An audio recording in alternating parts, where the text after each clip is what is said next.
Wahabi duk diam, tak usah duk campur dengan urusan orang. Apa bukan erti apa pun. Nah, semua nak masuk. Yang lawak pula kali ni duk cerita pula.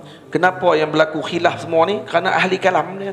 Sampai tak tahu mana fuqaha, mana ahli kalam, apa dia tugas ahli kalam, apa dia tugas fuqaha. Zaman Nabi mana ada duk tanya kamu mazhab apa? Apa benda ni? Lepas tu Nabi sembahyang, Nabi mandi dengan isteri Nabi. Ada bincang tak bab ayat mustakmal? Mai mana ni ayat mustakmal ni? Dia orang panggil pembodohan kepada umat Nabi SAW, menjauhkan terus umat daripada fuqaha dan menjauhkan umat terus daripada memahami nas dengan cara yang betul. Ni nafsu. Orang macam ni kalau zaman dulu, ini disebut sebagai khusus. Ni penipu lara ni, penjahat kepada umat. Orang macam ni sepatutnya ditangkap oleh kerajaan, tapi salah dia. Tu patutnya kena ambil tindakan dengan orang-orang macam ni. Orang macam ni jahat dan kemudian mulutnya kotor, tak ada ilmu apa, cakap semua atas angin, tak ada ma'yar syarak, semuanya dengan fitnah, tuduhan, dan akhirnya menyebabkan sebahagian umat yang bodoh macam dia juga pengaruh. Dia sebut macam tu bermaksud dia telah menafikan keilmuan Imam Syafi'i, dia menafikan keilmuan Imam Abu Hanifah, menafikan keilmuan Imam Ahmad Ibn Hanbal, dan menafikan keilmuan Imam Malik dan juga para imam mujtahidun. Seolah nafi semua, seolah khilaf ni tak ada dalam agama, dan berlaku khilaf ni seolah satu benda yang buruk sebenarnya. Jadi cukup baca hadis, ambil terus cedok macam tu, tak tahu datang apa. Saya kata ni kalau di Mesir, habislah dia jemput masuk TV lah. Mereka akan jemput masuk TV, dan kemudian dia akan dibodohkan dalam TV itu oleh pengacara TV itu. Tapi di Malaysia kita ni, ya Allah, lemah lembutnya orang kita. Sudah-sudahlah dia ikut pok tu. Lama dah duk kena bengong. Mai mengaji ni, mai duduk dengan ulama-ulama ahli sunnah wal jamaah, pergi mengaji dengan para masyayikh, pergi dengar apa yang mereka cakap.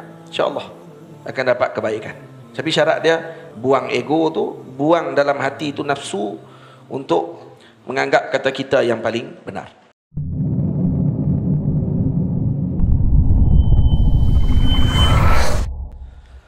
Assalamualaikum warahmatullahi wabarakatuh.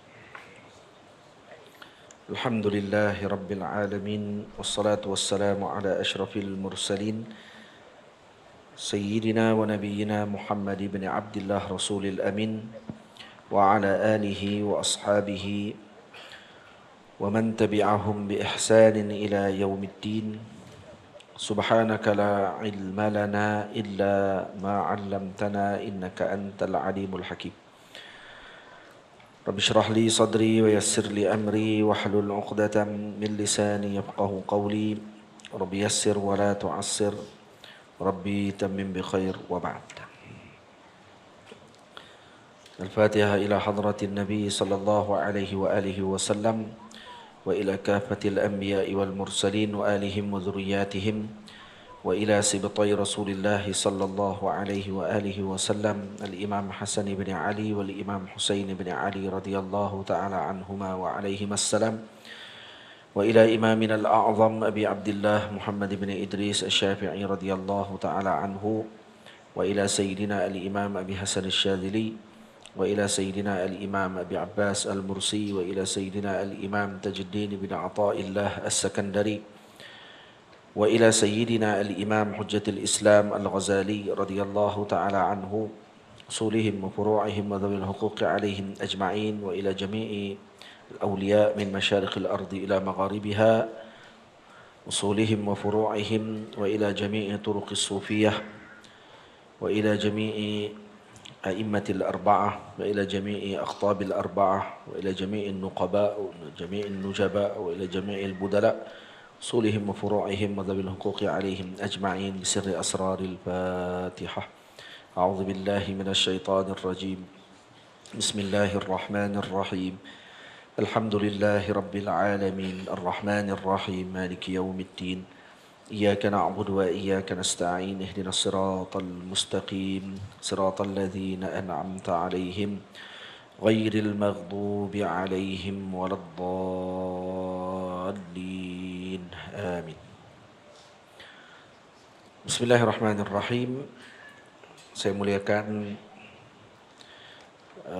tuan ayahanda pengurusi Masjid Al-Mustaghfirin, para ahli jawatan kuasa masjid, para guru, para asatizah, para hadirin muslimin dan muslimat, ibu-ibu, ayah-ayah, yang dimuliakan Allah Subhanahu wa taala sekalian, yang tidak dapat saya sebutkan satu persatu nama-nama yang hadir tanpa mengurangkan sedikit pun rasa hormat dan ta'zim saya kepada tuan-tuan semua. Kita sambung kembali bacaan bagi kitab Ayyuhal Walad karangan Al-Imam Hujjatul Islam Al-Ghazali radhiyallahu taala anhu. Pada perkataan beliau, awwalu tilkal aqabat aqabatul imani annahu hal yaslamu minas salbi am la wa idza wasala yakunu janiyan muflisa. Awwalu tilkal aqabat, perkara pertama yang merupakan aqabah, yaitu ujian yang Allah Subhanahu wa taala jadikan. Jadi aqabah, ya ini perkara yang amrus syadid, mana aqabah ini perkara yang berat, perkara yang ditakuti, ujian maksudnya. Bahasa ringkasnya ujian. Jadi perkara pertama bagi ujian-ujian yang akan dihadapi oleh seseorang mukmin tersebut adalah aqabatul iman, ujian iman. Jadi perkataan awal, perkara pertama tadi sama ada dengan maksud awalu zamanan, dengan makna awal pada sudut masa, yaitu setelah dicabut roh ataupun ketika ingin dicabut roh, maka ketika itu akan diuji iman kita. Karena syaitan akan datang untuk menguji dan juga meletakkan hilah dengan datang dalam bentuk seorang ayah, seorang yang dikasihi oleh murid tersebut, oleh orang yang akan mati tadi dalam keadaan nazak itu, maka syaitan akan datang dan memujuknya untuk dia meninggalkan agama Allah Subhanahu wa taala. Maka aqabatul iman, awwalu aqabat, maksudnya perkara pertama daripada ujian-ujian tadi adalah ujian iman. Nah, dan annahu, adakah iman itu hal yaslamu minas salbi, ianya akan selamat daripada berlakunya pertukaran, maksudnya berbeza dengan keadaan asalnya. Adakah dia dicabut daripada dirinya ataupun tidak. Ini ujian pertama bagi iman. Dan karena itu syaitan saya sebutkan tadi, dia akan bersungguh-sungguh untuk menyesatkan dan mencari pelbagai bentuk helah untuk menjauhkan kita daripada iman, dan untuk kita mengucapkan dengan kalimah yang bukan iman. Nah, dia akan datang dalam bentuk ayah, seperti dalam sebahagian riwayat hadis, dan kemudian dia akan sebut kepada orang yang hampir mati tersebut dengan perkataan, tinggalkanlah ajaran Islam. Nah, karena saya melihat Nasara dan Yahudi itu lebih baik, dan saya telah mati. Ni ayah kamu ni nak pesan kepada kamu. Pada itu syaitan. Maka aqabatul iman, ujian iman pada waktu tersebut sama ada ianya akan gugur ataupun tidak. Amla, ataupun tidak akan gugur. Manakala amal, maksudnya di sini kan perbincangannya berkenaan dengan amal. Untuk kita tidak menjadi seorang yang muflis dengan amal, dan juga kita menunjukkan ataupun disebutkan oleh Al-Imam Al-Ghazali radhiyallahu anhu, hanya sekadar ilmu sahaja ada tapi tidak beramal tidak mencukupi. Tapi amal akan menjadi hafiz, penjaga kepada iman, dan hisnan hasinan hajizan lil iman. Maksud dia akan menghalang daripada syaitan.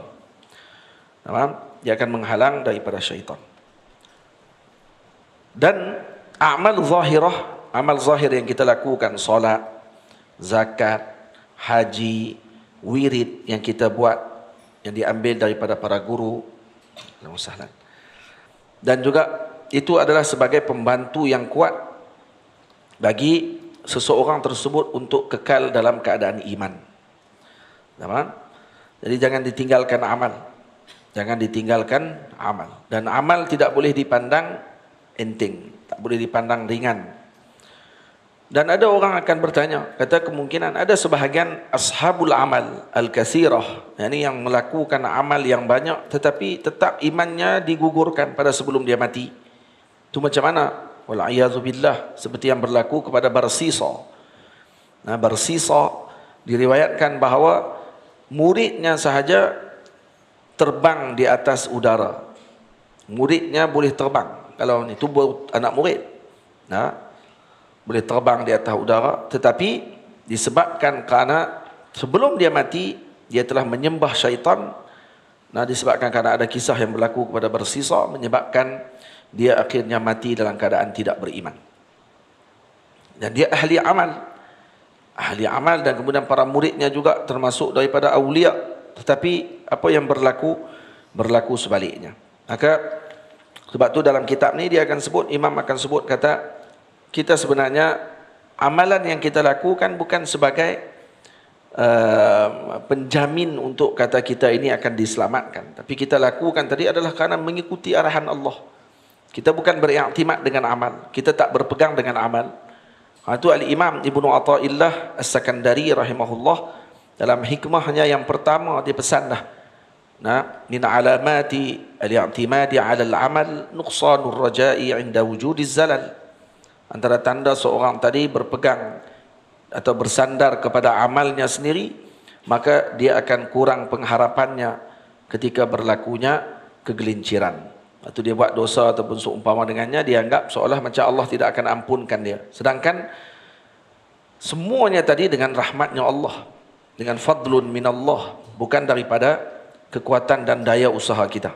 Semuanya adalah daripada Allah, anugerah daripada Allah. Karena itu syukur tadi kembali semula kepada Allah.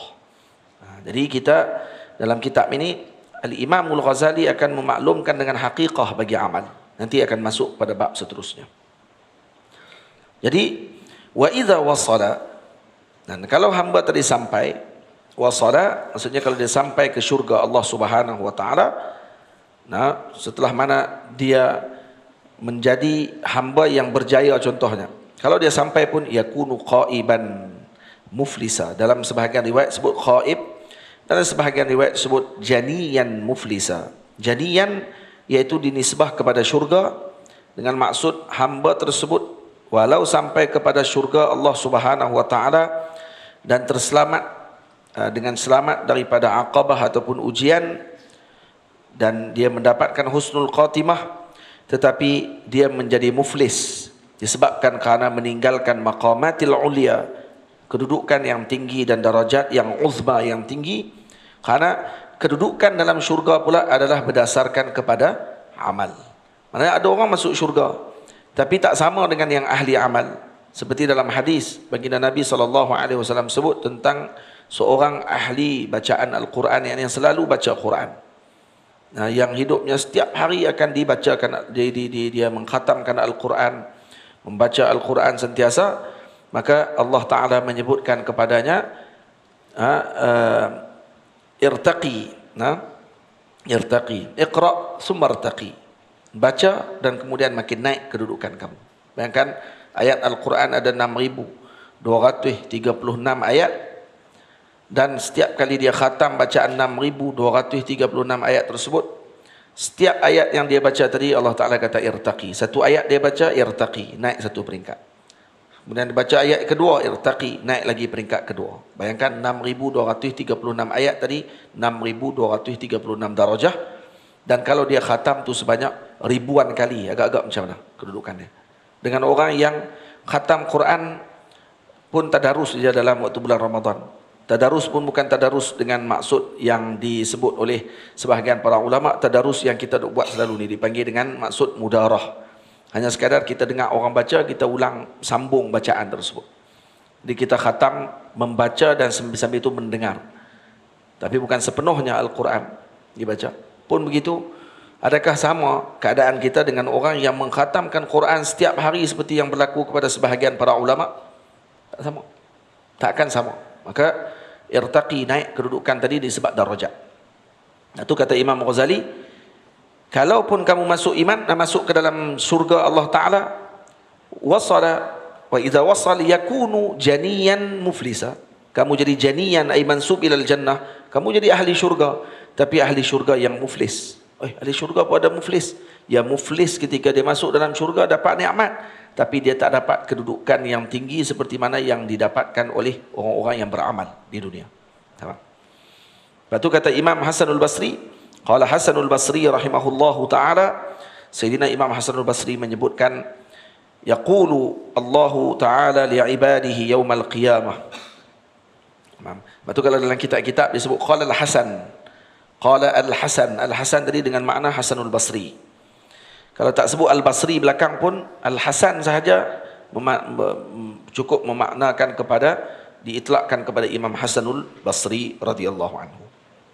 Qala Al-Hasanul Basri rahimahullahu ta'ala, yaqulu Allah ta'ala li'ibadihi yawmal qiyamah. Allah subhanahu wa ta'ala berfirman, kata Sayyidina Hasanul Basri, walaupun hadis ni pada sudut zahirnya seolah maqtu' kerana disandarkan kepada Hasanul Basri, tetapi perkataan yang disebutkan ini tidak mungkin ianya maqtu', tapi maknanya adalah marfu'. Maknanya disandarkan kepada Nabi SAW, kerana yang disebutkan oleh beliau ini mustahil berlaku ijtihad padanya. Dia tak akan boleh keluar pandangan sendiri. Maka ini adalah daripada ada panduan daripada Sayyidina Rasul sallallahu alaihi wasallam. Imam Hasanul Basri menyebut, yaqulullahu ta'ala li'ibadihi yaumal qiyamah. Allah Subhanahu wa taala akan menyebutkan kepada hambanya di hari kiamat nanti. Jadi takbir para ulama dengan menggunakan yaqulu, dengan menggunakan fi'il mudhari', itu untuk menunjukkan seakan-akan istihdharil hal. Seakan belenda tu berlaku sekarang. Tengah-tengah duk berlaku, nampak depan mata. Macam tu. Maka Allah Subhanahu wa taala menyebutkan kepada hamba-Nya di hari akhirat, udkhulul jannata bi rahmati. Masuklah kalian ke dalam syurga dengan rahmatku, waqtasimuha biqadri a'malikum, dan dibahagikan syurga tersebut dengan qadar amal kalian. Maksudnya masuk syurga dengan iman. Masuk syurga dengan rahmatnya Allah. Fadlun minallah. Anugerah daripada Allah. Dan amalan yang dilakukan adalah untuk menentukan kedudukan. Tahu tak mana kedudukan kita dalam syurga nanti adalah berdasarkan amal yang kita lakukan. Tamam. Sebab tu yang ni yang digunakan atau yang dipegang oleh kebanyakan para ulama mengisyaratkan tentang masalah tersebut.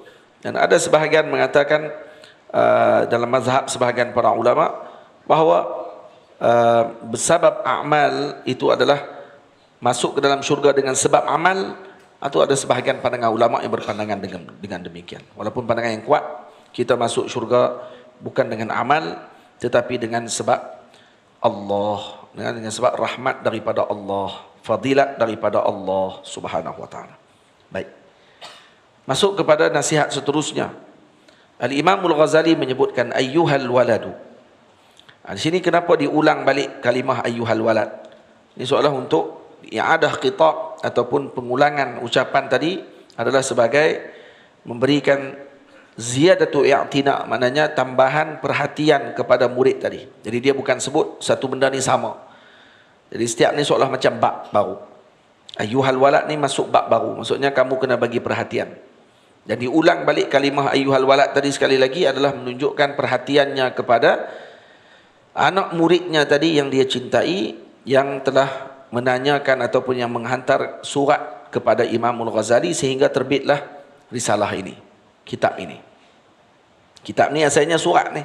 Surat Imam Ghazali kepada muridnya. Kitab mereka surat mereka dijadikan bacaan. Surat mereka dijadikan panduan. Ni orang zaman awliya zaman dahulu. Ayyuhal waladu. Asal kitab ni sebenarnya dalam bahasa Parsi. Ayyuhal walad asal bahasa Parsi. Saya pernah jumpa terjemahan daripada Syekh Amin Kurdi rahimahullahu taala, sahib kepada tariqah Naqsyabandiyah Kurdiyah di Mesir. Yang sanad kami kalau bersambung dengan Sadah Kurdi, iaitu saya mengambil dengan Maulana Syekh Syekh Ali Saleh hafizahullah taala wa atala umrahu fi sihatin wa afiyah. Dan kemudian mengambil juga daripada Syekh Fatahi Hijazi. Kedua-dua mereka mengambil dengan Syekh Najmuddin. Nah, Syekh Najm Naqsyabandi. Syekh Najm adalah anak murid kepada Al-Imam ataupun anak kepada Syekh Amin Kurdi rahimahullah. Anak kepada Syekh Amin Kurdi. Saya sempat baca kitab Tanwirul Qulub, karangan Al-Imam Amin Kurdi rahimahullah dengan Maulana Syekh Syekh Ali Saleh rahimahullah hafizahullah taala. Sempat baca ada beberapa banyak jugalah daripada jilid pertama kitab Tanwirul Qulub. Tanwirul Qulub dibaca di pondok-pondok. Di Malaysia ada sebagian pondok baca Tanwirul Qulub. Tanwirul Qulub ni karangan Syekh Muhammad Amin Kurdi, dan sanad kami bersambung dengan kitab tersebut melalui dua orang. Itu Syekh Ali Saleh, dan juga Syekh Fatih Hijazi, sambung dengan Syekh Najmuddin Al-Kurdi. Syekh Najmuddin sambung terus dengan ayah beliau, Syekh Amin Kurdi rahimahullahu taala. Tamam. Syekh Amin Kurdi ini murid kepada Syekh Khalid Asy-Syami An-Naqsyabandi. Syekh Khalid Naqsyabandi ini dia ada 40 orang anak murid. 40 orang anak murid dia semuanya nama Amin, Muhammad Amin. Yang ini cerita ni disebutkan oleh guru kami yang mulia Maulana Al-Imam Ali Jumaah. Waktu saya tanya kepada beliau waktu pertemuan dengan beliau dalam bilik hotel di Kuala Lumpur. Jadi saya tanya kepada Maulana Syekh Ali, Maulana Imam Ali Jumaah, minta untuk Maulana Imam ceritakan dengan siapa anak murid kepada Syekh Muhammad Amin Baghdadi. Ada seorang lagi Syekh Amin Baghdadi, ini guru kepada guru Syekh Ali, Syekh Ali Jumaah. Jadi dia kata saya sempat jumpa lebih kurang 6 orang. Dia sebutlah nama seorang-seorang: Muhammad Tammam, Syekh Ahmad Mursi, Syekh Muhammad Sharif, lagi Syekh Ahmad Hamadah. Ada 2 orang lagi saya terlupa nama. Jadi ni antara orang-orang yang sempat Maulana Al-Imam Ali Jumaah sempat bertemu dengan murid kepada Syekh Amin Baghdadi. Semua ni wali-wali semua, untuk wali. Syekh Amin Baghdadi murid kepada Syekh Khalid Asy-Syami. Syekh Khalid Asy-Syami ni daripada Syam, daripada Dimashq. Dan beliau tariqah Naqsyabandi, dan dia ada 40 orang anak murid yang semuanya nama Muhammad Amin. Dia sebut nama semua Muhammad Amin sebagai tafaul hasan, optimis dengan nama Muhammad Al-Amin, kerana mereka ni akan menjadi umana al-ummah, penjaga amanah umat Nabi SAW. Maka dinamakan Muhammad Amin Kandahari seorang, Muhammad Amin Baghdadi guru kepada guru Maulana Syekh Ali, Muhammad Amin Kurdi, ini yang pengarang kitab Tanwirul Qulub. Dan kemudian Muhammad Amin Najmuddin, itu anak beliau. Ada lagi 40 orang anak murid, semua nama Muhammad Amin. Dan setelah kewafatan Maulana Syekh Khalid, maka anak-anak murid ni yang lain ni berpecah. Maksudnya semua pakat balik ke tempat masing-masing. Syekh Amin Kandahari balik ke Kandahar di Afghanistan dan memimpin tariqah di sana dan mengeluarkan para murid yang banyak di sana. Maulana Syekh Amin Kurdi terus ke Mesir dan membina tariqah beliau di Mesir, dan punya murid dan mengarang dan semuanya di Mesir, dan makamnya di Sadah Kurdiyah dekat dengan jalan depan dengan Darul Ifta Misriyah. Maulana Syekh Muhammad Amin Baghdadi rahimahullahu taala, beliau setelah mana wafatnya Syekh Khalid, beliau tidak keluar lagi, duduk dulu dengan di zawiyah gurunya, dengan perintah ataupun dengan harapan daripada khalifah kepada ayahnya sendiri, itu Syekh Muhammad Amin Najmuddin. Syekh Muhammad Amin Najmuddin minta untuk Syekh Muhammad Amin Baghdadi duduk sekali dengan beliau. Tapi setelah beberapa lama, Syekh Muhammad Amin Baghdadi mai jumpa balik dengan anak kepada guru beliau ni yang sepengajian dengan beliau. Maklum kata, saya tidak ada hati di sini, maksudnya saya nak kena keluar daripada sini. Maksudnya hati saya tidak tidak tetap di sini, kata dia. Maka Syekh Amin, Muhammad Amin Najmuddin, anak kepada Syekh Khalid, kata kalau macam tu istikharah dulu, dan kalau kamu boleh tolong saya di sini lebih baik untuk tarbiyah para murid. Tapi kalau dah macam tu ketetapannya dan dapat isyarahnya begitu, terpulang kepada beliau untuk meneruskan perjalanannya. Akhirnya takkid untuk dia keluar pada waktu tersebut pergi ke Madinah Al-Munawwarah. Ketika di Madinah Al-Munawwarah, sampai di Madinah, beliau duduk di Madinah Al-Munawwarah, dan ketika di Madinah Al-Munawwarah beliau duduk di sana berapa tahun? Berapa bulan, tak ingat saya. Tapi waktu itu datang perintah untuk peperangan antara Turki Utsmaniyah melawan dengan kerajaan Wahabi waktu itulah. Dia pernah runtuhkan Saudi waktu itu, yang waktu itu dipegang oleh Turki Utsmaniyah lah, bawah khalifah Turki Utsmaniyah waktu itu. Jadi bila Syekh Amin Baghdadi, beliau isi nama untuk menjadi prajurit tentera bagi mempertahankan khilafah Turki Utsmaniyah pada waktu tersebut daripada jatuh. Waktu inilah beliau mimpi jumpa dengan baginda Nabi SAW, dan Nabi mengatakan kepada beliau, jangan terlibat dengan peperangan tersebut, karena biarkan yang zalim berlawan dengan yang zalim. Yang ni yang orang panggil gila Turki Utsmaniyah, dia akan trigger sikit lah. Dia kata, oh apa ni? Ingat nak, khalifah disebut dah oleh Nabi, khalifah yang mengikuti perjalanan Nabi SAW adalah khalifah yang 4, dan termasuk sekali dengan Sayyidina Hasan, dan tempoh tersebut lebih kurang 30 tahun. Dan Nabi mengatakan setelah selesai khilafah ini, maka akan digantikan dengan khilafah Al-Adud, khilafah yang menggantikan dengan keluarga sahaja. Mereka akan menguatkan sama mereka dengan keluarga, dan dalam masa yang sama maksudnya juga akan ada kezaliman berlaku. Jadi keluarlah khilafah Abbasiyah, Umayyah, Abbasiyah, lagi khilafah Turki Utsmaniyah, lagi macam-macam, banyak khilafah pada waktu tersebut yang berlaku. Dan sebabkan kerana keluasan harta dan seumpama dengannya, berlaku kezaliman dan berlaku penindasan juga kepada rakyat, walaupun sebahagiannya ada yang meninggikan agama Allah Ta'ala ni pada sudut dijaga agama dan seumpama dengannya, tetapi pada sudut kezaliman tidak boleh dinafikan. Mereka zalim pada waktu itu dengan umat. Cuma sebahagian daripada raja-raja dalam tu yang merupakan orang-orang soleh, seperti Sayyidina Sultan Muhammad Al-Fatih, seperti Sayyidina Al-Imam apa dia nama? Allahumma salli ala Sayyidina Muhammad Salahuddin Al-Ayyubi contohnya. Walaupun Salahuddin Al-Ayyubi pada sejarah yang tepat, beliau sebenarnya tidak takyid pun mazhab Asy'ariyah ketika mana di Mesir. Ini seperti yang ditakyidkan oleh Al-Imam Syekh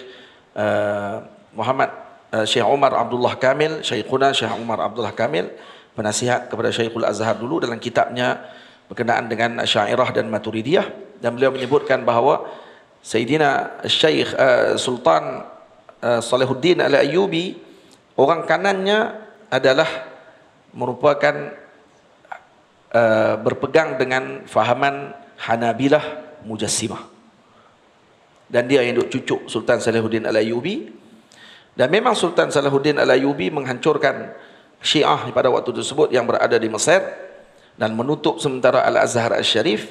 Tetapi beliau tidak mentakyid pun fahaman Asy'ariyah sebenarnya, kerana orang keliling dia kebanyakannya adalah daripada Syiah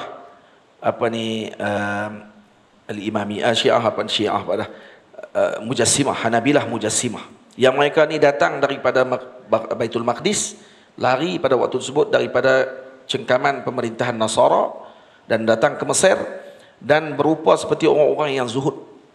Jadi Sultan Salahuddin waktu tu agak sedikit, kerana orang ni mai daripada Al-Quds, daripada Quds, Palestin, dan kemudian pula zahir mereka seperti orang-orang yang zuhud, macam ahli sufi, tapi sebenarnya mujassim.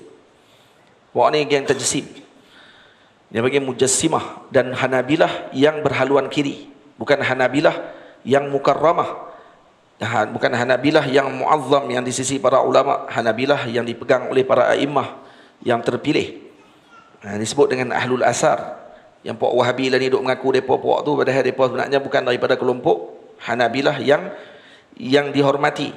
Tapi mereka Hanabilah, yang masuk ni mereka masuk kepada Hanabilah Karramiyah, Mujassimah.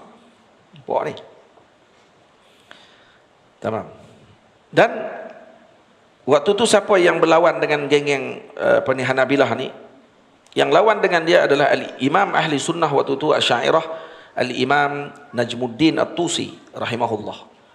Najmuddin At-Tusi yang bangkit pada waktu tu, yang melawan dengan penasihat kepada namanya Ibnu Naqibah, kalau tak salah saya, Ibnu Naqibah Al-Hambali.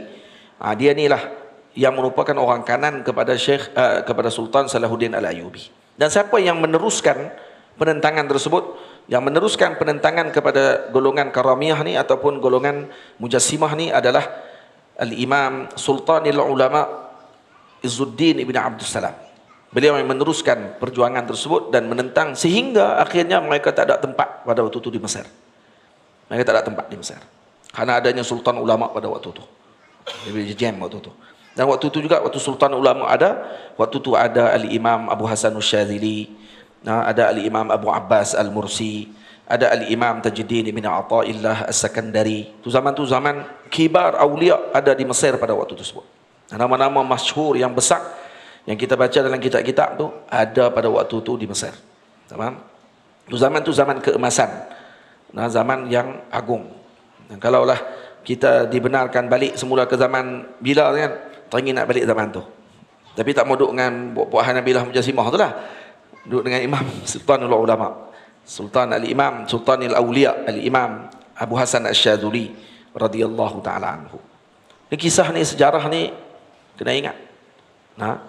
Sejarah ni ramai orang yang kadang-kadang dia tak pernah ambil berat sangat. Ini sejarah yang disebutkan dalam kitab-kitab sejarah para ulama tentang perkembangan ahli sunnah pada waktu tersebut. Jadi waktu tu pemerintahan semua bukan pemerintahan yang, kalau kata kita ni bila sebut khilafah ya, kita tahu ni mesti khilafah yang bagus apa semua. Tidak, tak semestinya. Faham? Pada sudut kebaikan yang mereka lakukan tidak dinafikan. Pemerintahan khilafah Allahumma salli ala Sayyidina Muhammad, khilafah Mamalik.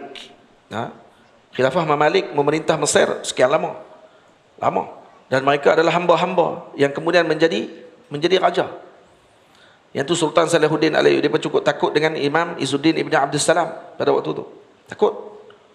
Karena Sultan Izzuddin Abdul Salam kata, kamu ni hamba, aku boleh jual kamu bila-bila masa. Lepas tu dia marah ke Sultanil Ulama. Sultanil Ulama, sebab tu kata ulama, mazhab Asy'ariyah berkembang di Mesir bukan dengan sultatu ad-daulah, bukan dengan pemerintahan. Walakin bisultatud din, tapi dengan pemerintahan agama. Maksudnya dengan ulama yang bertugas. Jadi jangan duk heranlah kalau ada zaman bila-bila ahli politik tiba-tiba pilawan dengan Asy'ariyah apa semua, biasa tu. Yang akan bertahan ni adalah para ulama, bukan daripada orang politik. Ya. Mereka tak akan tengok benda tu sebagai benda yang penting untuk kesinambungan perjalanan ahli sunnah kepada umat ini seluruhnya. Yang akan tengok benda ni zaman berzaman adalah alim, ulama, yang mereka ni menjaga amanah kepada umat Nabi Muhammad sallallahu alaihi wasallam. Tamam. Jadi Syekh Amin Kurdi, Amin Baghdadi yang yang merupakan guru kepada guru Maulana Syekh Ali, dia teringin nak pergi perang, dan Sayyidina Rasul sallallahu alaihi wasallam berpesan kepadanya melalui mimpi agar beliau tidak mengikuti. Dan setelah itu dia tak jadi. Kemudian dia terus tinggal lagi di Madinah, dan kemudian akhirnya datang isyarah kepada beliau untuk beliau berhijrah ke Mesir dan minta izin dengan baginda Nabi, dan akhirnya beliau ke Mesir. Dan sampai di Mesir, beliau mendidik masyarakat dan umat pada waktu itu di Mesir, dan keluar daripada tangannya ramai di kalangan para salik, orang ahli suluk. Tetapi yang melepasi maratib dalam tariqah Naqsyabandi ini ada 12 orang. Ada 12 orang? Ada 12, ada 12 orang. 12 orang je yang lepas. Dan Syekh Maulana Al-Imam Ali Jumaah sempat jumpa dengan lebih kurang 6 orang. Antara guru-guru tadi. Cerita panjang ni. Syekh Ali cerita tu saja dekat-dekat 1 jam lebih. Dia cerita kisah tu sebab saya tanya soalan. Dan soalan tadi dia jawab, hak tu ya dia jawab. Kemudian dia suruh kami bangkit keluar. Dia tak ni dah. Dia cerita semua tu hak saya tanya aja pada majlis tadi. Dan sebab tu saya pun heran, kata kenapa Maulana Imam Ali Jumaah beliau tak ambil tariqah Naqsyabandi, sedangkan beliau dididik oleh Syekh Ahmad Mursi An-Naqsyabandi yang merupakan murid kepada Syekh Amin Baghdadi Naqsyabandi. Jadi kenapa tak ambil Naqsyabandi? Kenapa Syekh ambil tariqah Syaziliyah? Walaupun beliau beramal dengan tariqah Naqsyabandi, beramal juga, tapi tak bagi izin tariqah dengan tariqah Naqsyaband. Terjawab masa majlis tersebut. Terjawab masa majlis tadi. Berbeza dengan tariqah Naqsyabandi Kurdi. Naqsyabandi Kurdi tersebar. Dan juga muridnya sampai sekarang masih ada. Siapa yang ambil tariqah Naqsyabandi? Kalau tak salah saya, Ustaz Hanif Harun Darul Hadis di sini ambil tariqah Naqsyabandi Kurdi. Dia pun ambil tariqah Naqsyabandi Kurdi. Apa ni? Tapi kalau kata Naqsyabandi Baghdadi, tidak ada. Kenapa?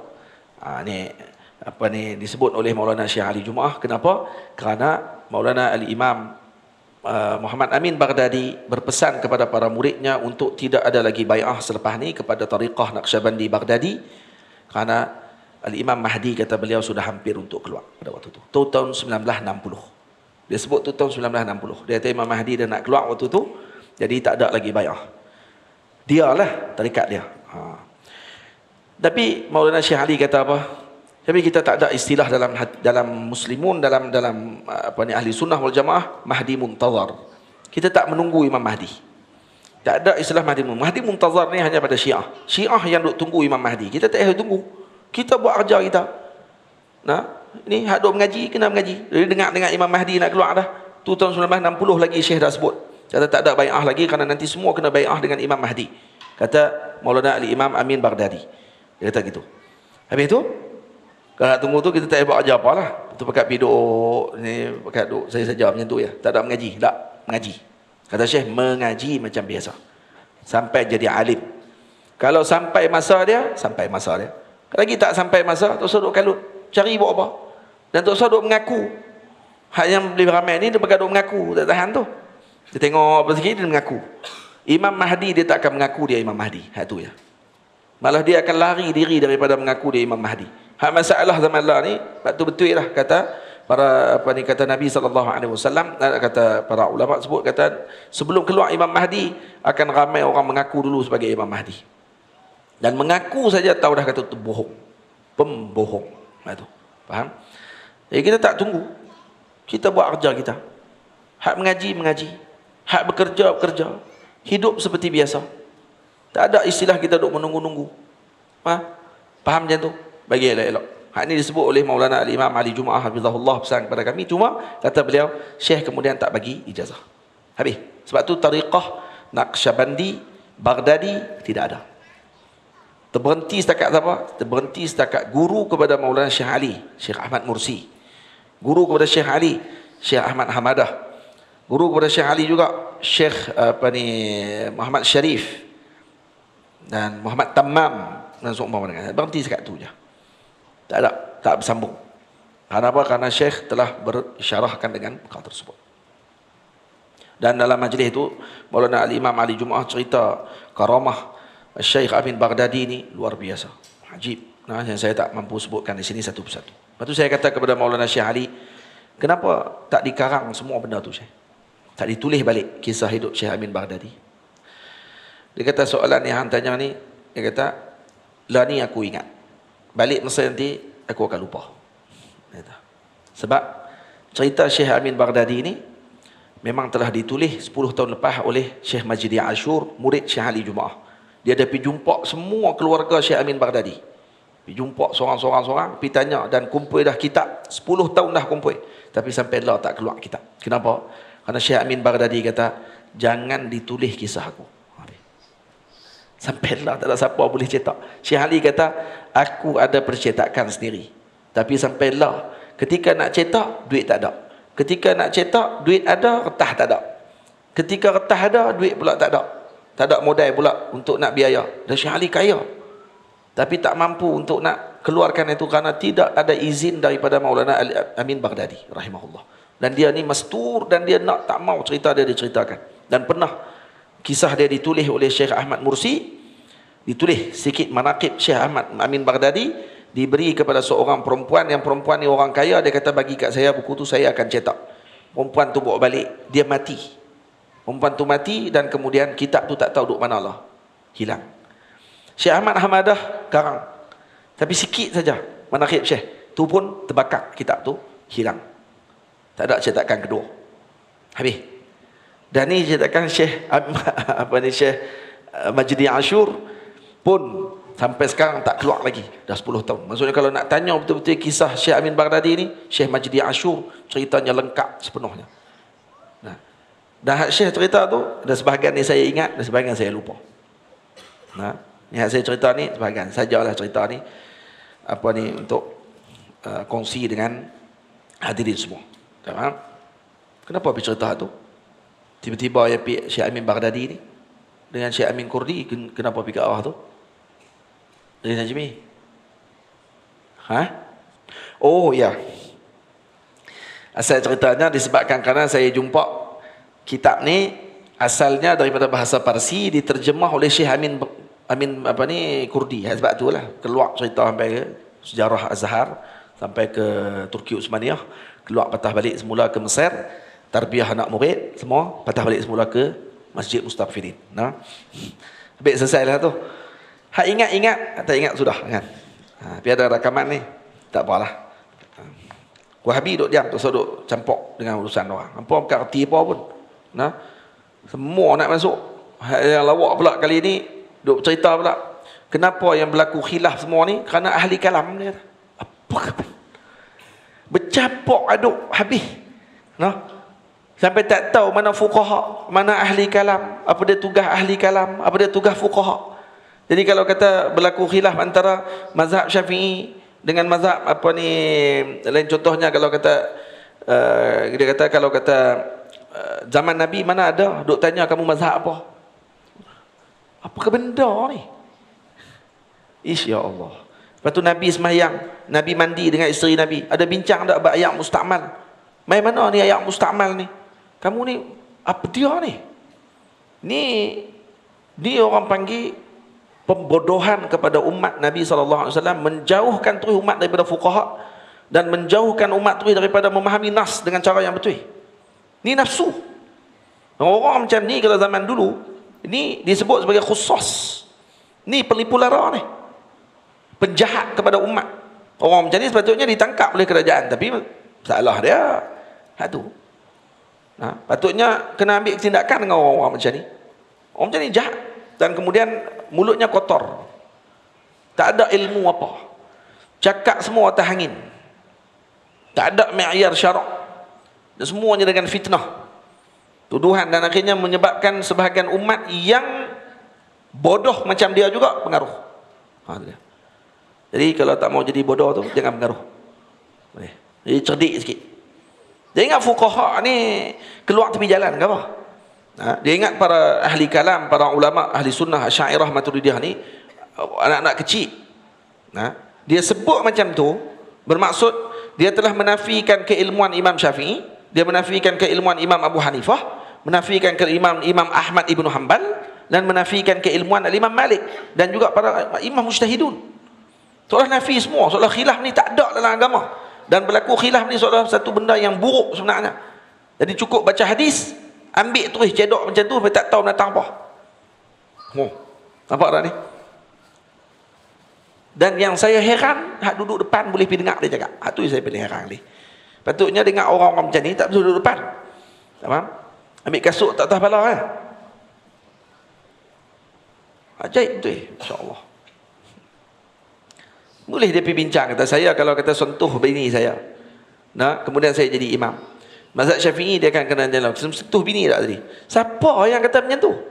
Siapa mana mazhab mana yang kita ada ke main ni Tok Imam tanya dulu.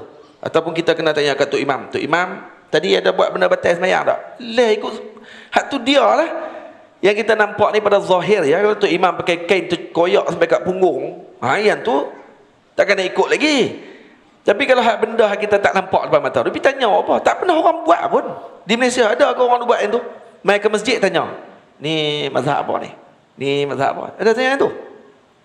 Han duk buat cerita macam dengan Malaysia ni macam negara apa ni? Nampak tak dia buat cerita? Yang boleh dengar. Ish, ya Allah, saya kata. Seolah macam berlaku pertemuan besar lah kalau kita ikut mazhab ni. Lepas tu cerita pula zaman sahabat tak ada pun tanya mazhab apa. Mangkak lah ya Allah. Dia punya mangkak ni teruk pada mangkuk lagi. Dia jadi kita tak boleh nak kata apa lah. Tu kita kata arihna minhu ya Rabb. Bukan Allah mahdihi saja pokoknya ni. Allah mahdihi wahdi bina. Dan Allah Ta'ala bagi hidayah dia, Allahumma arihna minhu. Rehatkan kami ya Allah daripada dia. Dan moga tu malaikat sebut Allahumma arihna minhu. Yang faham-faham. Ayuhal walad. Wahai anakku, kata Imam Ghazali. Panjang cerita kita tu. Dia kena, tadi tak mau dah nak buh. Dia kata saya tak mau buh Wahabi malam ni. Terpaksa juga buat macam mana. Dia tak boleh. Wahabi ni tak boleh biar lah. Tapi silap juga dia pergi tengok tadi ni. Jadi tengiang-ngiang dalam telinga kebodohan tu. Sebab tu jangan tengok mereka ni cakap. Naknya dia akan masuk dalam kepala otak kita ni kebodohan tu. Sebab kita jadi geram, jadi bodohnya. Jadi gitu. Tapi yang sodoknya saya dengar juga sampai habis. Saya nak dengar kebodohan tu sampai ke mana. Rupanya setiap minit bodoh. Ajaib betul ya. Saya tak pernah tengok orang bodoh macam ni. Ya Allah ya Karim. Saya kata ni kalau di Mesir, habislah dia jemput masuk TV lah. Mereka akan jemput masuk TV. Dan kemudian dia akan dibodohkan dalam TV itu oleh pengacara TV itu. Pengacara TV itu akan bodohkan dia. Tapi di Malaysia kita ni, ya Allah, lemah lembutnya orang kita. Setiap minit. Lebih kurang berapa minit? 7 minit pada dia. 7 minit tu bukan setiap minit. Setiap setengah saat bodoh. Setengah saat keluar bodoh lagi. Keluar lagi pemikiran bodoh dia. Wih, sampai habis. Tak ada satu buat ilmu. Ahlan Ustaz Abdan. Tak ada satu ilmu. Baik, cukuplah tu. Saya tak mau dah jadi macam dia. Tapi kita sebut tadi ni, siapa yang ingat sejarah yang saya sebut tadi ni, alhamdulillah. Yang tak ingat, tak ada masalah. Boleh dengar balik. Dan yang Wahabi, hadanallah wa iyyakum. Semoga Allah hidayahkan kamu dan juga kami. Sudahlah dia ikut puak tu. Takkan lama dah duk kena bengong. Mai mengaji ni. Saya duduk dengan ulama-ulama ahli sunnah wal jamaah. Pergi mengaji dengan para masyayikh. Pergi dengar apa yang mereka cakap. InsyaAllah akan dapat kebaikan. Tapi syarat dia, buang ego tu. Buang ego tu, buang dalam hati tu nafsu untuk menganggap kata kita yang paling benar. Tamam. Ayuhal waladu, wahai anakku yang tercinta. Ma lam ta'mal lam tajidil ajra. Kata Al-Imam Al-Ghazali, ma lam ta'mal. Jadi suatu yang kamu tidak amalkan dengan tidak kamu lakukan dengan amal soleh, lam tajidil ajra, maka kamu tidak akan mendapatkan pahala. Pahala di sini dengan maksud seperti syurga. Nampak tak? Ya, walaupun syurga adalah dengan kelebihan dan anugerah daripada Allah. Mengikut mazhab musannif sendiri. Yani Al-Imam Al-Ghazali sendiri berpandangan bahawa syurga itu didapatkan dengan apa? Dengan anugerahnya Allah, bukan dengan amal kita. Tetapi Allah menjalankan dengan adatnya. Adat untuk masuk syurga, amal soleh. Tamam? Macam tu. Maka untuk memasukkan kita ke dalam syurga Allah, jangan ditinggalkan daripada melakukan amal. Maka Al-Imam menceritakan kisah bagaimana orang yang disebutkan kisah ni tentang pentingnya amal dan menganggap bahawa syurga sebenarnya adalah anugerah Allah. Syurga ni anugerah Allah. Hukia, dihikayatkan, anna rajulan fi bani Israel abadallaha ta'ala 70 sanatan. Dihikayatkan ada seorang lelaki di kalangan Bani Israel. telah beribadah kepada Allah Subhanahu wa taala selama 70 tahun. 70 tahun ni ahli ibadah. Fa arada Allah taala an yajluwahu 'ala al-malaikah. Maka Allah Subhanahu wa taala menginginkan untuk menzahirkan kelebihan lelaki ini kepada para malaikat Allah Subhanahu wa taala. Jadi faedah izhar yajluwahu di sini dengan makna yuzhiruhu, yajluwahu dengan makna an yuzhirahu, dengan menzahirkan kelebihan lelaki ini. Faedah dia untuk apa? Untuk menunjukkan bahawa kelebihan hamba, kedudukan hamba tersebut dan benar tujuan ibadah dia tadi kepada Allah. Jadi kerana itu dalam hati, kerana orang boleh nampak dia ahli ibadah 70 tahun, sujud, rokok, wirid, zikir, semua dia lakukan, boleh jadi itu kita tidak ikhlas.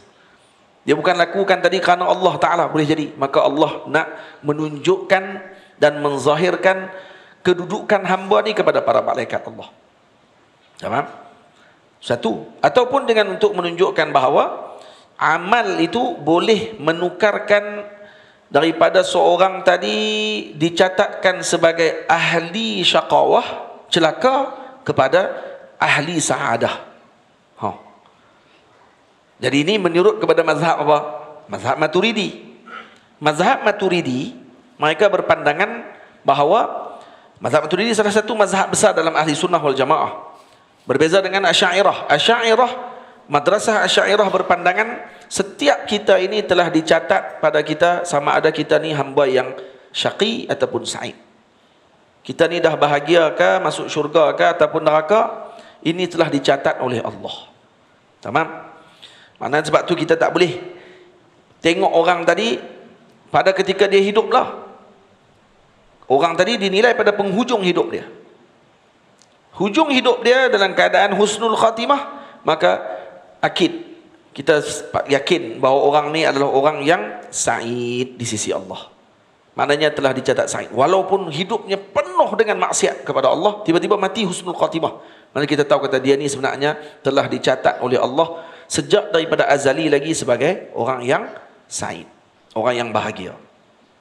Ada orang baik sepanjang hidup, mati su'ul khatimah, na'udzubillahi min zalik. Maka orang ni kita tahu kata rupanya dia ni adalah orang yang syaqi, orang yang celaka. Tapi mazhab Maturidi lain sikit. Mazhab Maturidi berpandangan orang boleh tabdil, boleh bertukar. Boleh jadi dia sa'id, syaqi penghujung. Jadi waktu dia hidup tu sa'id, tapi hujung syaqi. Boleh jadi dia syaqi, sa'id, hujung. Boleh jadi. Jadi kalau ahli sunnah Asy'ariyah pula, jahat ni dikira apa ni waktu ni? Tak ada apa. Nah, karena penghujung dia sa'id.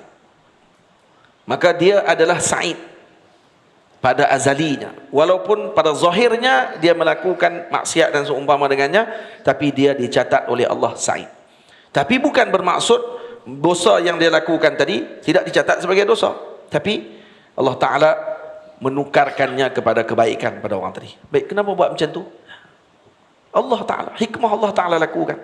Nah, kita hamba mengikuti jalan tersebut, berjalan dengan jalan. Jadi kita akan tengok contoh ceritanya, macam mana hamba ini bermuamalah dengan perkara tersebut. Faham? Jadi kalau kita baca pun dalam kasyaf ni, saya baca ni syarah ni daripada ulama Utsmaniyah pada zaman Turki Utsmaniyah, yang dikarang ni oleh seorang ulama daripada Turki. Dan beliau ulama ni bermazhab dengan mazhab Maturidiyah. Faham? Sebab tu dia sebut macam tu. Tapi dalam masa yang sama, tidaklah pada masalah besar pun kalau kata kita syarah dengan begitu, tidaklah menyebabkan kita terkeluar daripada mazhab ahli sunnah. Cuma ada sedikit perbezaan khilaf tadi dengan mazhab Asy'ariyah. Ala kulli hal, kedua-duanya hanya khilaful lafzi saja. Bukannya khilafnya pada khilaf maknawi. Khilafnya khilaf lafzi. Karena apa dia maksud khilaf lafzi? La yatarattab alaihi al-athar. Tak ada kesan apa-apa. Apa maksud tak ada kesan apa-apa? Kan tu beza besar tadi ni. Tak. Karena kedua-dua berpandangan yang dilihat pada penghujung. Itu. Kedua-dua juga berpandangan yang dilihat pada hujung. Hujung sekali. Maksudnya hujungnya kalau syaqi, syaqi. Kalau hujungnya sa'id, sa'id. Boleh faham? Jadi kerana itu kita kata khilaf tadi khilaf lafzi. Bukan khilafnya khilaf hakiki. Tamam. Ataupun yang ketiga, sebab apa malaikat ingin ditunjukkan oleh Allah dengan kedudukan lelaki ini? Karena untuk Allah membanggakan hamba ini di depan para malaikat Allah Subhanahu wa taala. Jadi sebab tu. Jadi Allah Taala mengutuskan para malaikatnya, ada sebahagian malaikat sebagainya alal malaikah, alif lam di sini jadi dengan alif lam lil istighraq, dengan jami' al malaikah. Maka Allah Taala mengutuskan kepadanya malakan sebagai saksi, sebagai bukti. Jadi bukan semua malaikatlah diutus, satu je malaikat diutus untuk tes. Maka malaikat tadi yukhbiruhu, memaklumkan kepada lelaki ahli ibadah ni, menyebutkan annahu ma'atilkal ibadati la yaliqu bihil jannatu. Malaikat tu turun kata, wahai hamba Allah, saya ini malaikatnya Allah. Saya nak bagi tahu kepada kamu, ibadah kamu 70 tahun yang kamu buat ni tak ada sikit pun menyebabkan kamu mendapatkan kedudukan untuk kamu masuk syurga Allah. Tak ada apa. Falamma ballaghahu, setelah mana malaikat tadi menyampaikan berita tadi kepada hamba tersebut, qala al-abidu, maka hamba tadi menjawab, nahnu khuliqna lil ibadah fayanbaghi lana an na'budah. Kami ini, wahai malaikat Allah, terima kasih maklumkan saya dengan berita tersebut, tetapi kami ini hambanya Allah. Kami dijadikan Allah untuk beribadah kepada Allah. Karena dalam Quran Allah Ta'ala sebut ni, walaupun ni zaman Bani Israel, tapi maknanya tadi ada dalam kitab-kitab terdahulu. وَمَا خَلَقْتُ الْجِنَّ وَالْإِنسَ إِلَّا لِيَعْبُدُونَ. Tidak kami jadikan jin dan manusia melainkan untuk beribadah kepada Allah. وَلَمَّا بَلَّغَهُ قَالَ الْعَابِدُ نَحْنُ خُلِقْنَا لِلْعِبَادَةِ فَيَنْبَغِي لَنَا أَنْ نَعْبُدَهُ. Maka sepatutnya untuk kami menyembah Allah Subhanahu wa taala. Faham tak? Ini disebut dengan cara apa ni? Dipanggil uslubul hakim, dipanggil uslubul hakim. Fayanbaghi lana an na'budahu ni, ay an na'budallah Subhanahu wa taala. Dan ni kalau kita kata jawab ni dengan cara tariq uslubil hakim. Apa dia uslubul hakim? Uslubul hakim ni dalam ilmu, dalam kitab ma'ani. Dan kalau dalam balaghah, kalau kita mengaji balaghah, dia panggil ada uslubul hakim. Uslubul hakim maknanya talaqqa al-muqatab bighairi ma yataraqqabuhu. Maksudnya, kan disebut tadi, kawan malaikat tu kata kat dia, kamu ni dengan ibadah 70 tahun, kamu tak akan masuk syurga Allah Ta'ala. Tak layak untuk kamu masuk syurga Allah. Malaikat apa ni, wali tadi jawab apa, abid tadi jawab apa? Nahnu khuliqna lil ibadah. Kami dijadikan oleh Allah untuk ibadah. La lil jannah, bukan untuk masuk syurga Allah Ta'ala. Itu bukan tugas kami. Untuk tentukan syurga neraka bukan tugas kami. Kami dijadikan untuk ibadah. Kami beribadah. Walaupun kami bukan layak ke arah tersebut. Dia dipanggil uslubul hakim. Karena malaikat ataupun orang yang bercakap dengan seseorang, ketika dia menunggu untuk dapat jawapan yang sepatutnya, dia dapat jawapan yang lain. Dia panggil uslubul hakim. Contoh dalam Quran Allah Ta'ala sebut, dengan dijawab dengan jawapan yang lebih utama maknanya. Patutnya dijawab apa? Kamu ni ibadah kepada Allah tak layak pun masuk syurga. Patutnya dia kata apa? Tu kah? Habis tu kenapa kami ibadah? Patutnya macam tu. Tapi tak, dia jawab lain tu. Maksudnya seolah-olah orang yang menjawab tadi, dia menjawab dengan yang bukan ditunggu oleh penanya. Faham? Contoh dalam Quran Allah Ta'ala sebut, ada banyak uslubul hakim dalam Quran. Contoh, yas'alunaka madza yunfiqun. Mereka bertanya, madza yunfiqun? Apa yang kita nak kena infak? Maka Allah Ta'ala kata, qul ya Muhammad, katakan kepada mereka, ma anfaqtum min khairin falil walidaini wal aqrabin wal yatama wal masakin wa ibnis sabil wa ma taf'alu min khairin fa innallaha bihi alim. Dia tanya, kalau orang tanya, madza yunfiqun? Kami nak kena infak apa? Tapi dijawab oleh Allah dalam ayat ni, disuruh kepada Nabi untuk jawab tariqul infaq.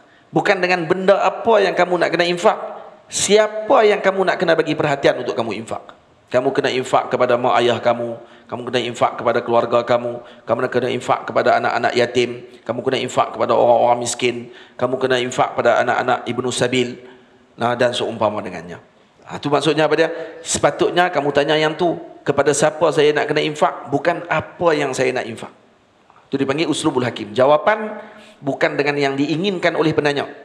Boleh? Lagi apa dia? Contoh lagi, kalau orang tanya ke orang tua, kita jumpa orang tua tu tanya, kita tanya ke orang tua tu, kam sinnuk? Ni kalau kita tanya ke orang tua kalau dia uslubul hakim, kalau kata dia guna uslubul hakim, kadang-kadang itu lebih pedih sebenarnya kepada orang muda hak duk pergi tanya umur ke orang tua. Faham? Dia kata, kam sinnuk? Berapa umur kamu? Maka dijawab, apa dia? Ana an'am bi sihhatin wa afiyah. Alhamdulillah saya masih diberi dengan kesihatan yang baik. Maksudnya gitu. Jadi tak payah tanya umur maksud dia. Tanya sihat ke tak sihat macam tu. Tanya umur berapa. Saya pernah sekali sembang dengan dengan Pak Nyang Izzuddin. Pak Nyang Izzuddin bawa keluar satu bait syair. Dia tengah-tengah duk baca tu, dia bawa keluar satu bait syair. So saya tanya kat Pak Nyang, tu bait daripada mana Pak Nyang? Padahal saya mengaji bait tu dalam Alfiyah. Dia kata dalam Alfiyah, dia kata Alfiyah la ilaha illallah. Padahal mengaji dah, lupa bait tu. Lepas tu saya tanya kat Pak Nyang, berapa banyak Pak Nyang hafal Alfiyah? Berapa banyak Pak Nyang hafal? Dia kata banyak sikit daripada orang hak tak hafal. Dia kata hak tu Dia kata kat aku, banyak sikit pada orang hak tak hafal. Jawapan tu pedih gila sebenarnya. Tapi tu panggil apa dia? Uslubul hakim. Dia panggil. Tu uslubul hakim. Faham? Jadi kalau orang mengaji ma'ani, kadang-kadang bila mengaji balaghah ni, bahasa dia masya-Allah, tabarakallah. Ada lagi contoh. Ditanya kepada Sayyidina Abbas, Ibnu Abdul Muttalib, bapa saudara Nabi. Sayyidina Abbas, bapa saudara Nabi, ditanya kepada beliau, ayyukuma akbar? Anta am Rasulullah? Mana yang lebih besar? Kamu kah Rasulullah lebih besar daripada kamu lebih tua? Maksudnya gitu ditanya, ayyukuma akbar? Antara kamu dengan Rasulullah mana lebih tua, lebih akbar? Maka kata Sayyidina Abbas, tengok ni jawab uslubul hakim macam mana? Huwa akbar minni. Sayyidina Abbas kata huwa akbar minni wa ana wulidtu qablahu. Sayyidina Rasul lebih besar daripada aku, tapi aku beranak dulu daripada dia. Macam mana jawab? Insya-Allah. Adab Sayyidina Abbas, bapa saudara Nabi dengan Nabi, haji. Ajaib tu ya, ajaib. Jawapan dia tadi menunjukkan adab dia dengan Nabi. Orang tanya, berapa umur kamu beza dengan Nabi? Siapa yang lebih tua? Siapa yang lebih besar? Kamu kan Nabi. Nabi lebih besar daripada saya, tapi saya beranak dulu daripada dia. Faham? Faham ni? Tentu kalau kata orang jawab macam tu, orang ni orang ahli balaghah maksudnya. Ni orang yang reti, orang yang tahu, dipanggil uslubul hakim. Yang ni cerita-cerita ni mungkin akan, kalau pelajar penuntut ilmu, dia akan lagi membuat nak mengaji ilmu balaghah. Tapi ilmu ni kena mengaji selepas mengaji nahu. Balaghah ni kena mengaji selepas nahu dah selesai, yang paling tinggi.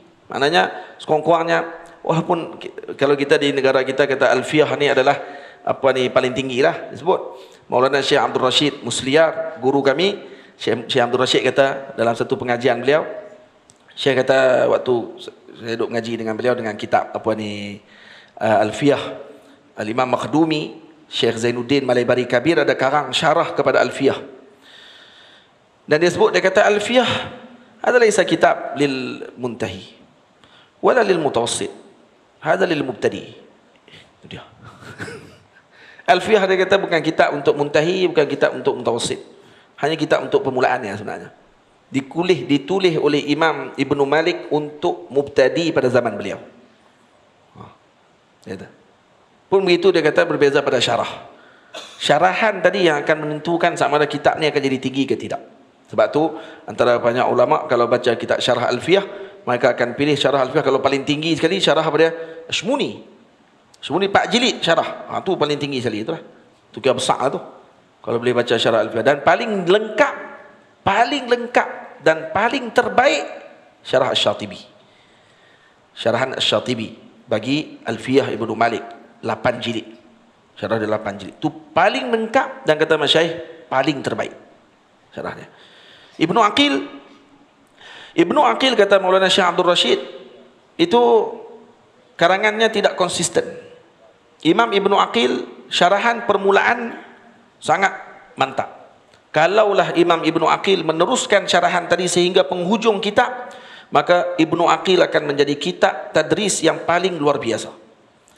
Lilasaf, tetapi Imam Ibnu Aqil mensyarahkan kitab Ibnu Aqil dari syarah Ibnu Aqil bagi Alfiyah, disyarahkan oleh beliau dengan tidak konsisten. Maknanya permulaan dia dengan dengan panjang dan kemudian dibahaskan dengan luar biasa, tapi penghujungnya dengan ikhtisar syadid. Ikhtisar syadid sehingga kadang-kadang tidak sepatutnya diikhtisar. Ini kalau dita'ammul dalam kitab Ibnu Aqil. Berbeza dengan Makhdumi, berbeza dengan syarah Makhdumi, syarah Al-Imam Zainuddin Malaybari Kabir dengan Syekh Abdul Aziz Malaybari, murid anak kepada Imam Zainuddin Malaybari Kabir, pengarang Hidayatul Azkiya, tok wan kepada Al-Imam Zainuddin Malaybari Saghir, pengarang Fathul Mu'in. Ini tok wan dia yang syarah. Ini daripada awal kitab sampai penghujung kitab konsisten. Konsisten kitab dan susah. Itu yang nama. Kitab ni memang susah. Jadi kalau dibaca saja macam tu nampak macam senang tak? Tapi kalau disyarah, rupanya kitab dia dakik. Tulisan yang dia pilih tadi ni memang sangat dakik. Ini khimah para ulama Malabar, luar biasa mereka ni. Ajib. Apa yang banyak cerita sejarah hari ni. Awalnya kawan-kawan tahu sejarah. Ni hampa ni akan tanya balik lepas ni, jangan duk kata tak ingat. Ni santri. Hak sejarah punya banyak tadi ni, hampa jangan duk balik kata tak pernah dengar. Hampa buat elok lagi. Hampa dengar balik lepas ni sesuatu akan ditanya bila-bila masa, dan bila-bila masa boleh kena jokah. Baik. Saya tak boleh jawab. Ingat bagi elok-elok kisah tu. Saya tak baca sampai 9.30. Ibu-ibu jangan bimbang. Saya pun walaupun dah habaq dah kat masjid, kita akan baca sampai 9.30. Dah hari ni tak 9.30. Maghrib awal. Maghrib awal takkan sampai 9.30 juga. Tu memang padu tu. 9.30 tu dah macam dah pukul 12 malam tu. Sikit lagi kita baca, kita berhenti. Tu uslubul hakim. Faham uslubul hakim? Uslubul hakim ni comel. Kalau orang mengaji balaghah memang sedap. Jadi maksudnya uslubul hakim di mana? Di jawapannya wali ini. Bila mana dia kata kamu punya ibadah tidak akan melayakkan kamu masuk syurga. 70 tahun tak ada apa. Kata dia, kami beribadah kerana dijadikan oleh Allah Subhanahu wa taala untuk beribadah kepadanya. Bukan dituruh kepada kami untuk tanya kami ke mana? Di syurga ataupun neraka. Tamam? Jadi seolah-olah dia kata lam yaj'alillahu ibadatana iyyahu masyrutatun biliyaqatil ajri. Karena Allah Taala sebut dalam Quran apa dia? Wa ma khalaqtul jinna wal insa illa liya'budun. Tidak kami jadikan jin dan manusia melainkan menjadikan mereka beribadah kepada Allah. Sebab apa saya terjemah macam tu?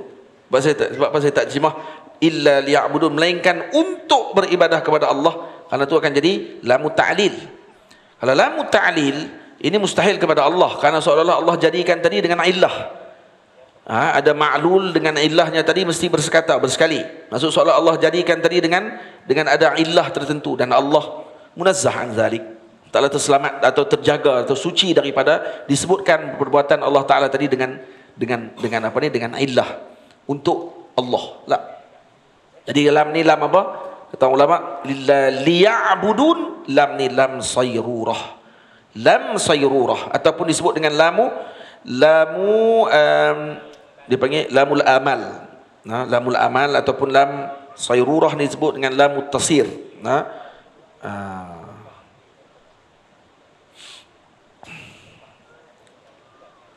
Dipanggil lamul aqibah, lamul amal, lamul ma'al, lamus suyur ataupun lamu al-aqibah.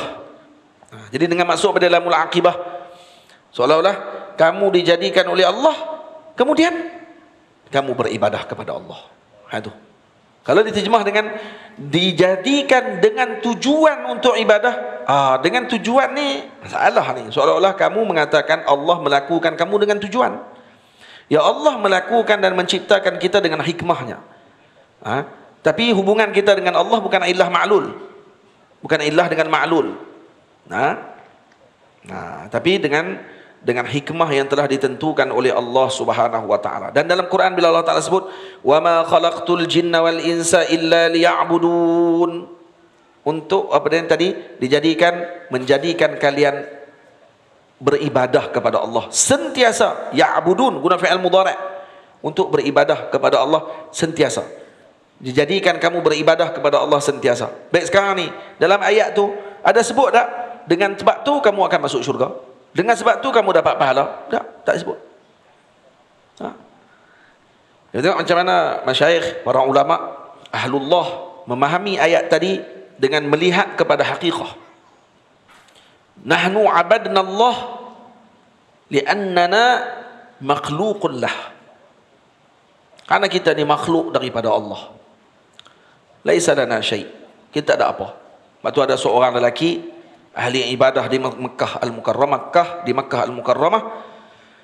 Maka datang seorang wali Allah Ta'ala kepada lelaki hamba abid tadi yang duduk di Makkah tadi. Dia sentuh lelaki dia kata, "Wahai fulan." Ini sebagian riwayat kata ni murid. Seorang guru dengan seorang murid. Murid dia ni mencapai maqam yang tinggi. Dan murid dia telah melihat di dalam Lauh Mahfuz ditulis nama gurunya termasuk daripada orang-orang yang celaka. Itu dia. Masuk orang celaka. Maka si murid tadi dengan serba salah memaklumkan kepada gurunya, kata, "Wahai tuan guru, saya segan sebenarnya nak bagi tahu, tapi saya telah melihat di dalam Lauh Mahfuz dengan izin daripada Allah Subhanahu wa taala bahawa tuan guru berada di dalam catatan ahli neraka." Dia. Macam mana? Tok guru tadi jawab apa? Tok guru tadi kata, "Inni ra'aituhu," aku telah melihat yang kamu lihat tadi, muz arba'ina sanah, 40 tahun dulu lagi aku dah tengok dah benda tu.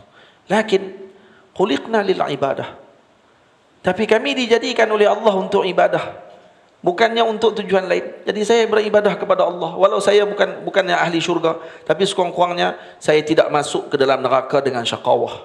Kalaupun saya ditetapkan oleh Allah masuk ke dalam neraka, tetapi kurang-kurangnya saya masuk dengan keadaan saya masih ahli ibadah, bukan masuk sebagai ahli syaqawah, bukan sebagai orang yang celaka di sisi Allah Ta'ala. Masuk dengan syurga neraka itu bukan urusannya saya, itu urusannya Allah. Saya dah tengok dah 40 tahun dulu lagi sebelum kamu sampai. Murid tadi dia ingat dia maqam sampai dah. Tok guru dia 40 tahun dulu lagi sampai dah maqam.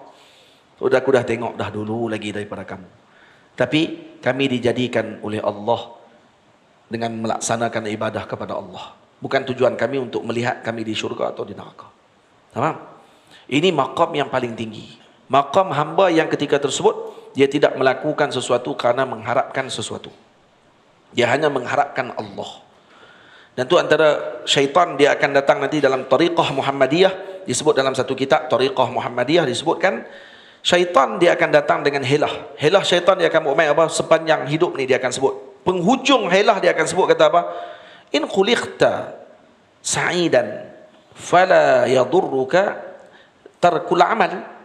Kalau kamu dijadikan oleh Allah dengan jadi orang yang bahagia, maka kalau kamu tinggalkan amal tak ada masalah, tak mudarat apapun, karena kamu dah penghujung kamu sa'id. Wa in khuliqta syaqiyan, tapi kalau kamu dijadikan oleh Allah dah celaka sejak daripada azali lagi kamu dah celaka, fala yanfa'ukal jiddu fil amal. Kamu buatlah macam mana ibadah pun kamu tetap tak akan mendapatkan bahagia karena kamu celaka. Nak jawab apa? Enggak. Kalau mai iblis mai duk bagi godaan macam tu ataupun helah ataupun syubhah yang macam tu, maka dijawab oleh sebahagian wali, mereka jawab, "Ana abdun," saya ini hamba. "Falaisa lil abdi illa imtisalu amri maulah." Tidak ada bagi hak hamba melainkan hanya melaksanakan apa yang diarahkan oleh Tuhannya. Tuhannya arahkan dia untuk jadi orang baik. Tuhan jadikan dia dengan orang, bukan arah. Tuhan jadikan dia, arah tidak. Arah tu termasuk daripada ta'alluq bagi kalam. Arah tu ta'alluq kalam. Jadi berjadikan tadi itu dengan ta'alluq apa? Ta'alluq apa ni, Allahumma salli ala sayyidina Muhammad, qudrah. Tetapi ta'alluq qudrah adalah bersepakat dengan ta'alluq iradah. Tamam. Jadi adakah di sini bermaksud Allah Ta'ala memaksa kita? untuk kita menjadi kafir? Allah memaksa kita menjadi beriman? Tidak paksa. Karena paksa ni adalah takluknya apa dia? Kalau paksa ni dengan kudrah. Betul? Paksa ni mesti dengan kudrah. Baik. Sekarang ni, kalau kita mengaji sifat 20, kudrah takluknya taksir. Betul? Takluknya taksir bagi kesan. Dan takluk kudrah adalah melaksanakan apa yang dikehendaki oleh Allah Ta'ala dalam iradahnya. Tamam? Dan juga dalam ilmu Allah Ta'ala, dalam ilmunya Allah. Di dalam ilmunya Allah dan dalam iradah kehendaknya Allah, Allah Ta'ala berkehendak fulan Sa'id. Tamam? Fulan Sa'id. Dan bertepatan dengan kehendak dan ilmunya Allah, maka sampai pada waktu hamba tadi dijadikan, dicatatkan dia sebagai Sa'id pada waktu itu, maka keluar dia sebagai seorang yang Sa'id, yang bahagia. Baik. Sekarang ni ada paksaan tak pada waktu itu? Dah tak ada paksaan, kerana iradah kudrah Allah Ta'ala menjalankan pada waktu tersebut. Kalau bahasa ta'bir tadi, bahasa yang lebih-lebih kurang lah kita nak kata dengan ta'bir yang paling tepat, Allah Ta'ala saja tahu bagaimana sifat tadi dilaksanakan oleh Allah. Sebab kalau kata dengan tertib, kita nak sebut tertib pada fi'il Allah, maksudnya kena ada iradah dulu. Sebelum iradah kena ada ilm. Ilm dulu ke iradah dulu? Yang ini bukan perbincangan kita. Karena tertib pada fi'il Allah Ta'ala, pada sifat Allah Ta'ala dan ta'aluk pada sifat Allah Ta'ala tadi, itu hanya tasawur dalam akal kita sahaja, bukan pada nafsil amr. Kenapa? Bukan pada hakikah. Karena hakikah hanya Allah Ta'ala saja yang tahu macam mana perjalanan tadi, cuma untuk lebih faham. Beri faham saja. Ini nampak tak ni? Jadi kalau kata macam tu, ada paksa. Paksa apanya? Kejadian yang dijadikan tadi itu bertepatan dengan ilmu dan juga iradahnya Allah. Ilmu dan iradah Allah bukan ta'aluknya taksir. Ta'aluknya inkishaf. Ta'aluknya inkishaf. Ta'aluk ilm, ta'aluk inkishaf. Ta'aluk inkishaf tak ada taksir. Yang taksir ta'aluk iradah kudrah. Bila ta'aluk kudrah itu jadi dengan taksir, maka macam mana kita boleh sebut Allah paksa kita untuk jadi kafir? Allah Ta'ala paksa kita untuk kita buat benda tak elok apa semua ni. Bila paksanya? Tak ada paksa. Kalau paksa ni maksudnya Allah Ta'ala, malaikat Jibril main pegang kita, hampir buat maksiat. Macam tu. Hang kafir, jadi kafir. Ada macam tu? Tak ada. Baik, Abu Jahal jadi kafir, dijadikan oleh Allah dia kafir. Itu adalah dengan pilihan dia, tetapi dengan kehendaknya Allah.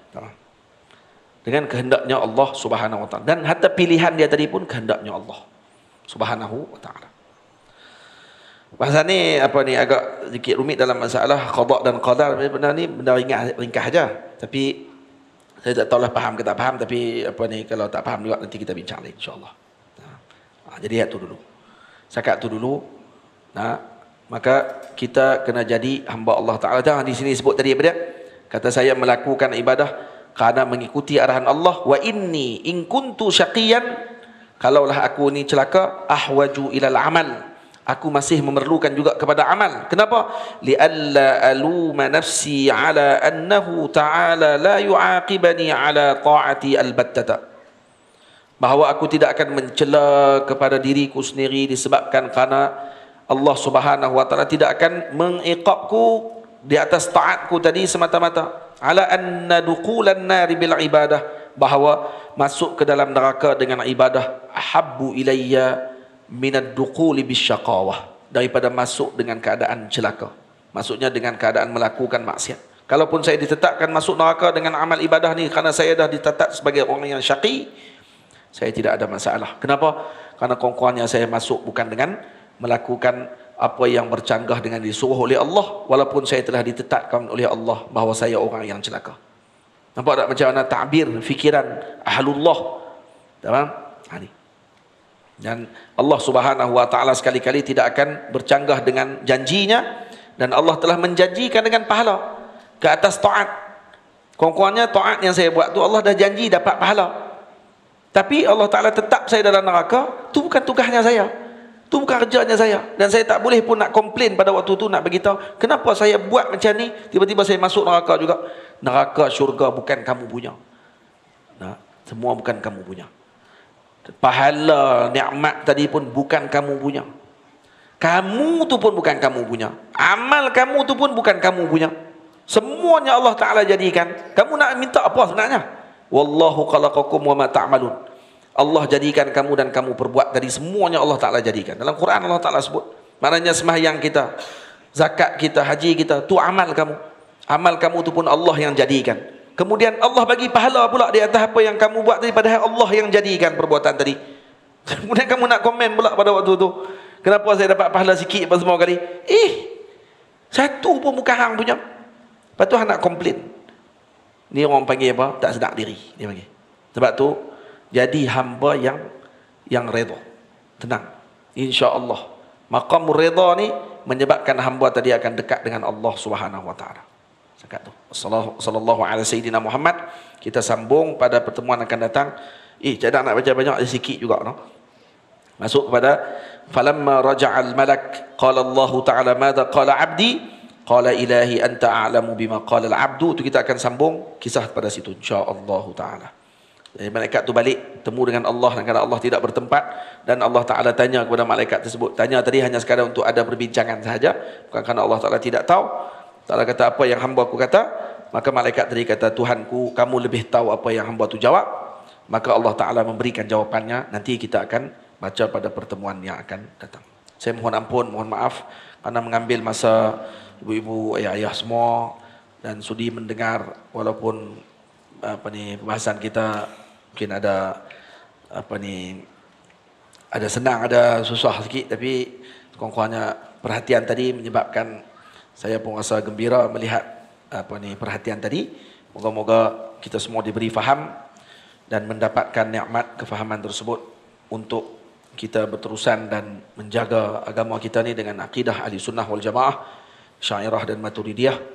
Rahmat Allah Ta'ala kepada para masyayikh, para ulama yang telah mengarang dan menulis kitab-kitab berkhidmat kepada umat, menyampaikan ilmu dan juga memberikan panduan kepada kita dengan tulisan-tulisan mereka. Sallallahu alaihi sayyidina Muhammad wa ala alihi wa sahbihi ajma'in. Alhamdulillahi rabbil alamin. Assalamualaikum warahmatullahi wabarakatuh.